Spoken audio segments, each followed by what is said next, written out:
Hello everyone, welcome in Shipranomics channel. Student, आज मैं आप लोगों के साथ डिस्कस करूंगी नवोदय विद्यालय समिति के द्वारा जो पीजीटी के पोस्ट निकाले गए हैं उनसे रिलेटेड हम यहाँ पे डिस्कशन करेंगे। First let me introduce myself. Student, I am doctor Shipra Srivastava and this is my mobile number 8439066995 and this is my app Shipranomics app। Student, आप इस ऐप को डाउनलोड कर सकते हो गूगल प्ले स्टोर से और इस पर डिफरेंट कोर्सेज आपको अवेलेबल हैं।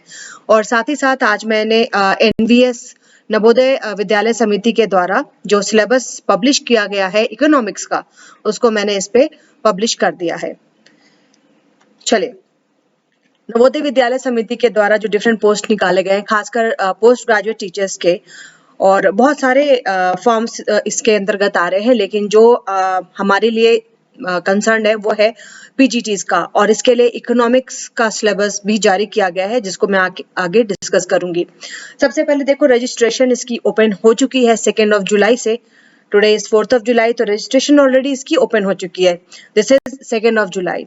इसके बाद रजिस्ट्रेशन कब तक क्लोज होगी, तो रजिस्ट्रेशन क्लोज हो रही है 22 जुलाई 2022, और फी डिपॉजिट करने की जो तिथि है 2 जुलाई से स्टार्ट हो चुकी है और 22 जुलाई तक ये खत्म हो जाएगी। तो ये फॉर्म भरे जा रहे हैं, तो फटाफट आप फॉर्म फिलअप करें। और इसके साथ ही साथ हम इकोनॉमिक्स पर ध्यान देंगे। तो जिन छात्रों का अपना सब्जेक्ट इकोनॉमिक्स है, उनको क्या क्या चीजें पढ़नी है, मेनली आपको ये 7 टॉपिक्स पढ़ने हैं। आप यहाँ पे देख सकते हो, micro, macro, money and banking है, public finance, international, statistics and Indian economics. तो ये मेन 7 टॉपिक्स आपको पढ़ने हैं। अब देखो, इसमें सबसे पहले हम चले माइक्रो इकोनॉमिक्स पर। तो माइक्रो इकोनॉमिक्स के सिलेबस में बहुत ही डिटेल सिलेबस आपको बताया गया है। सबसे पहले बिल्कुल बेसिक से शुरू करना है।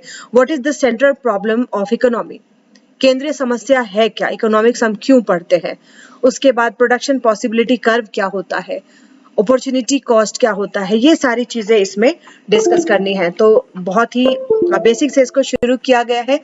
उसके बाद कंज्यूमर बिहेवियर, कंज्यूमर बिहेवियर में आपको इंडिफरेंस कर्व पढ़ना है, बजट लाइन पढ़नी है, और उपभोक्ता का संतुलन या कंज्यूमर्स इक्विलिब्रियम। इसके बाद इलास्टिसिटी ऑफ डिमांड। इसके बाद आपको पढ़ना है डिटर्मिनेंट, डिमांड से रिलेटेड जितने भी टॉपिक्स हैं वो इसमें आपको करने हैं। फिर हम आ जाएंगे प्रोडक्शन पर, प्रोड्यूसर्स बिहेवियर, जिसमें कॉप डगलस प्रोडक्शन फंक्शन होता है।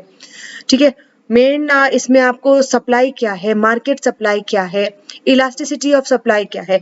तो अगर मैं इसको बोलूं तो ये सिलेबस माइक्रो इकोनॉमिक्स का काफी डिटेल्ड सिलेबस है। इस सिलेबस को कई एग्जाम के लिए बेस रखा जा सकता है, बहुत ही डिटेल में, और एक एक टॉपिक इसमें इंक्लूड किया हुआ है।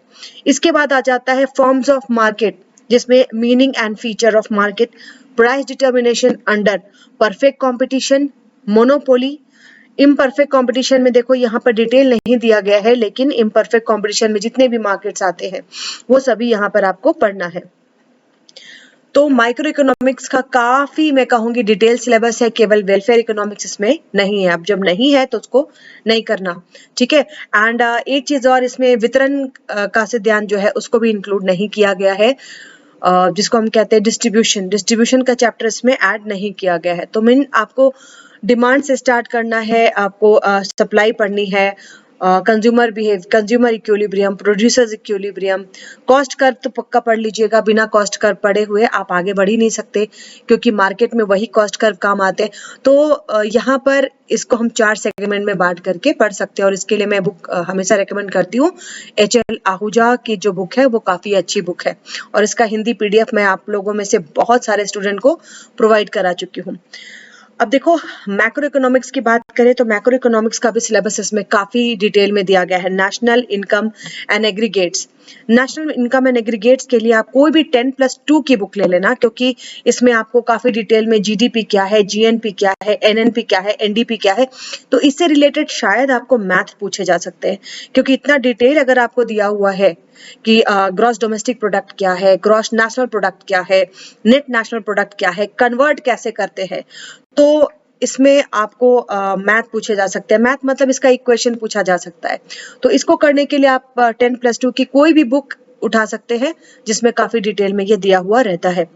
Determinant of income and employment, ये आपको आ जाता है। एग्रीगेट डिमांड से शुरू करते हैं, एग्रीगेट सप्लाई, फिर कंजम्पशन हाइपोथेसिस पर हम चलते हैं, कीन्स का पढ़ते हैं, फिर पोस्ट कीन्सियन पढ़ते हैं। ठीक है, तो इसमें भी काफी ज्यादा विस्तार से है। मल्टीप्लायर भी आपको पढ़ना है, एक्सेलरेटर भी पढ़ना है। इसके बाद आप आ जाते हो क्रेडिट पर, इन्फ्लेशन पर। तो देखो, ये आपका मनी एंड बैंकिंग से जुड़ा हुआ टॉपिक है। तो मैक्रो का भी पोर्शन जो है, इसमें सारी ही चीजें इंक्लूडेड है। और मैक्रो के लिए भी देखो, एच.एल. आहूजा की बुक आती है, वो भी मैक्रो के लिए अच्छी बुक है। आप लोगों में से जो इंग्लिश मीडियम के हो स्टूडेंट, उनको मैं हमेशा बोलती हूँ एमएल सेट की बुक में मैक्रो, इंटरनेशनल और पब्लिक फाइनेंस बहुत ही डिटेल में दिया हुआ रहता है। तो बहुत ही कम स्टूडेंट से पढ़ते हैं, लेकिन ये बहुत ही अच्छी बुक है। And HL. आहूजा ये हमारी माइक्रो इकोनॉमिक्स के लिए। इसके अलावा माइक्रो इकोनॉमिक्स में एक द्विवेदी की बुक आती है, द्विवेदी की बुक भी अच्छी बुक मानी जाती है। मनी एंड बैंकिंग के लिए again I will tell you ML set. इसमें भी आपको सेंट्रल बैंक, आरबीआई क्या है, मॉनेटरी पॉलिसी क्या है, इंडियन बैंकिंग सिस्टम को थॉरो पढ़ना है। पब्लिक फाइनेंस में गवर्नमेंट के बजट, गवर्नमेंट का बजट क्या है, मीनिंग क्या है, उसका कंपोनेंट क्या है, कितने तरीके के बजट होते हैं, घाटा कितने तरह का होता है। तो मतलब जो बेसिक चीज है वो सारी चीजें पढ़नी है। इसके साथ ही साथ करंट आंकड़े भी पढ़ लीजिएगा बजट के। Balance of payment, international economics में देखो बैलेंस ऑफ पेमेंट को पहले दे दिया है, लेकिन यहाँ पर सबसे पहले मैं थियरीज ऑफ इंटरनेशनल ट्रेड, जितने तरह की थियरीज है वो सारा पढ़ना है। फ्री ट्रेड क्या है, प्रोटेक्शन क्या है। इंटरनेशनल ऑर्गेनाइजेशन में आपको बहुत ही कम दिया गया है, केवल आईएमएफ पढ़ना है, वर्ल्ड बैंक पढ़ना है और डब्ल्यूटीओ पढ़ना है। केवल 3 अंतरराष्ट्रीय संस्थाएं आपको दी गई हैं। और उसके साथ ही साथ बैलेंस ऑफ पेमेंट। तो बैलेंस ऑफ पेमेंट में बेसिकली आपको ज्यादातर पहचानने के लिए दिया जाता है कि कौन सा मद किस इकाई में जाएगा, कौन से अकाउंट में कौन सी एंट्री जाएगी। तो देखो, बैलेंस ऑफ पेमेंट को भी काफी डिटेल में दिया गया है। तो इसके लिए भी मैं आपको बताऊंगी कि आप 10+2 की बुक उठाइएगा। कोई भी 10+2 की बुक आप उठा लोगे तो बैलेंस ऑफ पेमेंट में कौन सी एंट्री कहाँ करनी है उसमें काफी डिटेल में रहता है। अदरवाइज जैसे जैसे आप ग्रेजुएशन की बुक पर आते हो, पोस्ट ग्रेजुएशन पे आते हो, तो हम इसमें जनरली हम इसमें काफी वास्ट सिलेबस पढ़ते हैं, लेकिन जो इसका बेसिक होता है वो 10+2 की बुक में आपको काफी अच्छे से क्लियर होता है।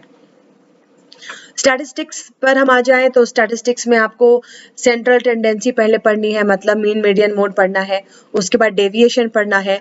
साथ ही साथ देखो, इसमें आपको मेजर ऑफ सेंट्रल टेंडेंसी के बाद कोरिलेशन के साथ ही साथ टाइम सीरीज भी दिया है। टाइम सीरीज काफी लंबा चैप्टर है स्टूडेंट। और index number, time series and index number को काफी अच्छे से कीजिएगा।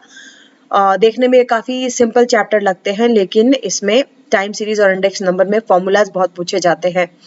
इसके साथ ही साथ आपको देखो यहाँ पर WPI इंडेक्स और CPI इंडेक्स को भी मेंशन किया है। तो ये भी देखो काफी डिटेल सिलेबस दिया है। WPI कैसे बनाते हैं, CPI कैसे बनाते हैं, इन्फ्लेशन एंड इंडेक्स नंबर। तो ये लास्ट वाला जो पोर्शन है, इन्फ्लेशन में इन्फ्लेशन को ऐड करते हुए WPI, होलसेल प्राइस इंडेक्स, और रिटेल कंज्यूमर प्राइस इंडेक्स, इन दोनों को बताना है। तो जनरली WPI का कंस्ट्रक्शन कैसे होता है, CPI का कंस्ट्रक्शन कैसे होता है, ये सारी चीजें मेरे द्वारा मैंने स्टैटिस्टिक्स में करवा दी है। लेकिन जो एक NVS के द्वारा जो एक एक्स्ट्रा पोर्शन इसमें ऐड किया गया है, WPI और CPI index and inflation index number, तो इसको मैं ऐड कर दूंगी। This is to be added in my syllabus. ठीक है, तो मैंने जो कोर्स पब्लिश किया है उसमें मैं इसको ऐड कर दूंगी। डेवलपमेंट पॉलिसी एंड एक्सपीरियंस, ठीक है। डेवलपमेंट से ये देखो इंडियन इकोनॉमी का ही पार्ट होता है। 5 ईयर प्लान पूछे जाते हैं। ये तो बिल्कुल आपको फिंगर टिप्स पे होने चाहिए कि किस प्लान में क्या किया गया था। एंड नीति आयोग के बारे में आपको पता होना चाहिए। इकोनॉमिक रिफॉर्म, LPG पॉलिसी कब आई थी, LPG पॉलिसीज के डिफरेंट जैसे लिबरलाइजेशन क्या था, ग्लोबलाइजेशन, प्राइवेटाइजेशन। करंट चैलेंजेस में स्टूडेंट देखो, पॉवर्टी हो गया, अनएम्प्लॉयमेंट हो गया। तो poverty alleviation program and unemployment alleviation program almost दोनों के मिलते जुलते होते हैं। फिर agriculture diversification, organic farming, human capital formation, growth of education sector, ये एक टॉपिक जो है ये भी मैं अपने सिलेबस में ऐड करूंगी।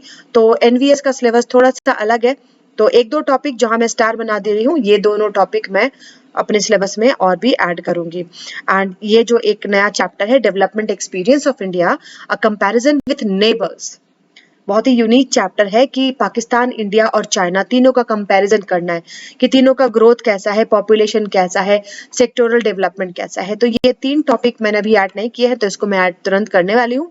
तो स्टूडेंट इसको फटाफट इस मेरे ऐप को डाउनलोड कीजिए एंड इस पे मैंने ये सिलेबस पब्लिश कर दिया है, तो इसको आप परचेज करके पढ़ सकते हैं।